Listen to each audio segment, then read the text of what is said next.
Hi, it's Margaret Marshall, your healthy living expert, and we're here today with Michael Homer.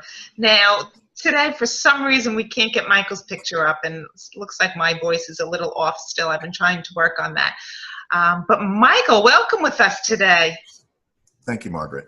And thanks for being with us. And you just told me you're a radio personality. Well, I was. Okay. Sporadically. Well, you certainly have the voice for it. Thank you. Thank you.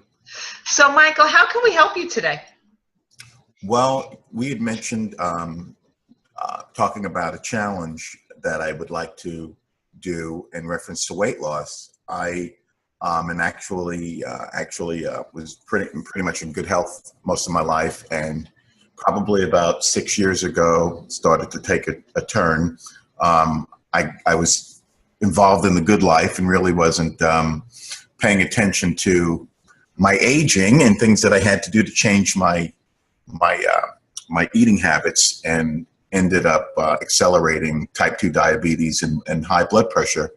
And when I realized it, I started to get neuropathy in my feet and my hands, and I had gained weight, and I was told I needed to lose weight. I'm also in remission glaucoma candidate. So I seem to have that under control, but I need to get my diabetes and my health under control. I lost a substantial amount of weight. I've lost about 60 pounds. And I try to share it with a lot of individuals of, what needs to happen, because it takes a lot of discipline. Stress is a big factor. Distractions are a big factor for people to be able to continue to maintain the consistency with keeping your health in check. And one of the things that I'd like to share with people is that you have to make sure that you are consistent. It's not a diet. It's not a short-term fad. This is a lifetime change. And just as it took a while for it to accumulate to change your physical status, it takes time for you to get yourself back into shape. So that's pretty much what I would like to discuss with you today and make a challenge as we discuss. Wow, Michael, you've been through an awful lot. And I just want to share with the viewers that we knew each other as kids. That's correct. That was your paper boy. You were my family's paper boy.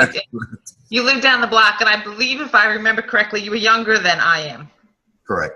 Okay, so you said a few things in there, and I just want to thank you for being so honest, because your honesty will help others. And but you said a few things in there I want to address. First of all, you said you live the good life. Tell me what that meant. How were you eating when in your mind you were living the good life? Eating out a lot, eating a lot of steaks and just exotic type foods, and just doing things that I wasn't supposed to do, smoking cigars and just the wines and the cocktail drinks, and just utilizing every bad tool that I had because of being successful. And you have to really focus on your health. That's more important. You pay for it when you get older. Being successful financially, you mean? That's correct. Okay, so you're successful financially, and this is so common. And without your health, you're not going to have anything. So it's time to have both, have health and wealth. That's correct. Okay, so I didn't hear that you were eating a lot. I heard you were drinking alcohol. I heard you were eating a lot of food that would help cause high cholesterol, which is really serious, so you want to be careful with that. I didn't hear you were eating a lot of sweets.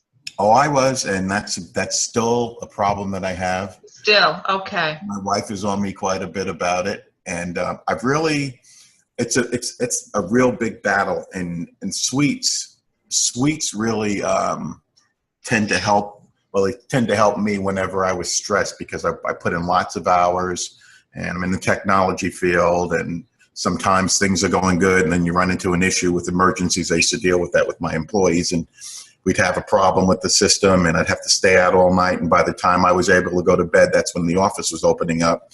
So I would eat junk food, and I'd go through these binges, and I'd have sweets, and then I would get to a point where I wanted to stop. And when things were calm in my life, then I wasn't hungry. And then when things seemed to get a little bit stressful, I would just eat absolute garbage. I'm going to share something with you too. I went through a separation with my first wife back in '07, and I did some really stupid things. I was very mad, mad at the world, and I found myself drinking about a gallon of various juices, like, I won't name brands, but things with high fructose corn syrup, and I really messed my system up, and I didn't realize it until I started dealing with neuropathy. My feet started. I bumped one of my toes and broke a toe, and my foot was numb, my right foot, and then just never went away. And I just kept with the same bad habits. I was eating a lot of pasta, a lot of sweets, and just garbage. And then all of a sudden it started to spread to my other foot, and I couldn't figure out what was going on. Then I started having this tingling in my left pinky, and then it started in my other hand, and I would get these sharp pains, and I wasn't taking it really serious. So I went to the doctor, and they told me that my blood sugar was really high, and then I ended up with other issues with testosterone and stuff like that.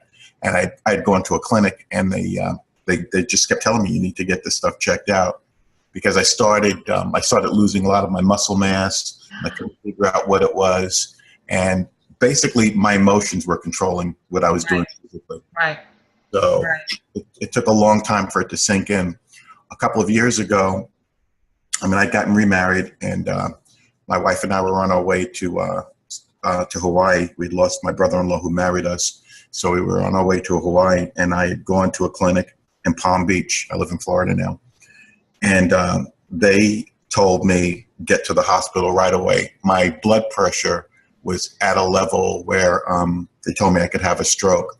So I did something really stupid. I went to a meeting, and people knew I wasn't feeling well. So the guy's like, you need to go and get your butt down to the hospital. So I went, and they asked me if I wanted to do full blood work. So I said yes. So they called me the next morning, and they said to me, your blood pressure, not only is it high, they had given me medication the night before, but they said you're a full-blown diabetic.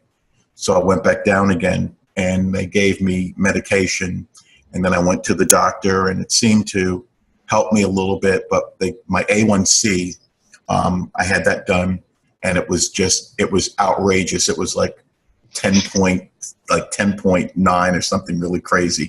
And my mother's a diabetic, and they said, oh my gosh, this is really bad.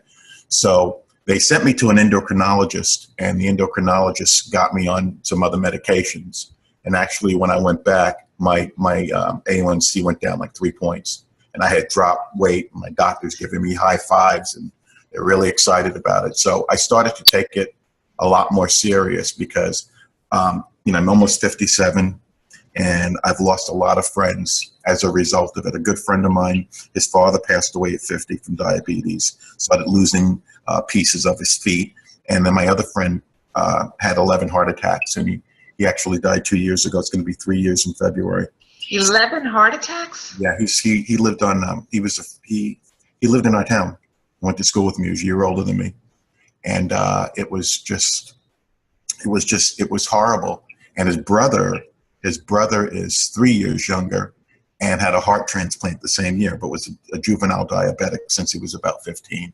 But I realized that having diabetes and what it does to your body and how you feel, the moodiness, a lot of times people think that there's something wrong with you, but it's really your body craving sweets and your blood sugar going up and down. It's a big balancing act. And what you have to do is you just really have to start taking care of yourself. You have to stop eating garbage. It's not that you can't have things. What I've learned is you can have things in moderation, but then you have to take your levels of stress and your emotions, and you have to make sure that you do things in moderation. And as you do things in moderation, you can't just go cold turkey on everything. It's like a smoker. It takes time, and you have to condition yourself for it, because it's a long-term commitment, and it's a lifestyle change. So these are things that I've learned. I'm not perfect, and I still, do some bad things, but I do pay attention, and I'm more likely to snap back to what I'm supposed to do. So I'm not doing this long-term damage that I was doing before. Michael, it hurts my heart to hear you tell us your story. Number one, I wasn't aware that you had all those medical issues. Number two, I just want to thank you because I work in a lot of corporations and I do wellness programs in many corporations. And what I hear you saying is that you're a very successful executive. I'm going to use the word executive. You didn't. But I was. I've kind of changed my life. I've scaled down. But what you just gave us was the roadmap to an early grave. Exactly. That's and too many people get caught up in everything else in life, and you also had the separation in there, and you're remarried now, so you have a lot to live for, and I know you're a grandfather as well, right? Soon to be 7. 7. Oh my goodness. Still waiting for my first. Good for you. You have so much to live for now, and you are one of the lucky ones, Michael. And as you mentioned, you've lost some friends. People leave this world too early because of the lifestyle that they lead, and it matters. Everything we put in our mouth matters, whether we're going to eat it, drink it, or smoke it. Right. Or snort it for some people. Right. It matters. And so what I hear you saying, Michael, is that you have taken the reins, and you've been hit with some hard things in your life, but you've taken the reins and you're turning it around, and you're saying so many smart things. Number one is it's all about moderation. It's all about moderation. Number two is, and I worded it a little bit differently than you do, it has to be who we are and not what we're doing. Right before we started this recording, we were talking about a commercial weight loss program, which is a great start. But that's all it is a start, because it doesn't make you a healthy person.